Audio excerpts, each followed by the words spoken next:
Paano nga ba mag-deactivate or mag-delete ng Facebook account na hindi na natin ginagamit? At kung paano to, sundan nyo lang to.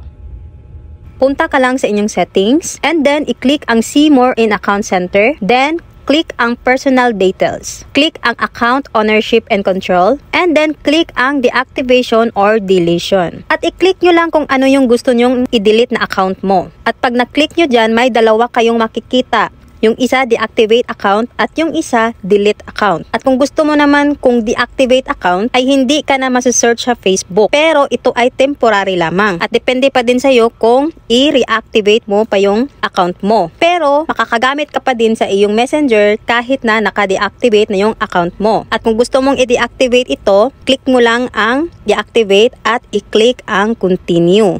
At kung gusto mo namang totally ma-delete ang inyong account, i-click mo lang ang delete account at reminder lang, permanent delete na ito talaga. At hindi na talaga maibabalik ang inyong account once na mag-click nyo ang permanent delete or ang delete account. Kasi permanent na yang mawawala ang inyong account. Mawawala ang inyong post, pati ang inyong messenger. At kung gusto mong i-delete ang inyong account, i-click lamang ito at i-click ang continue. At yun lamang guys, sana may matutunan kayo. Please follow for more tips.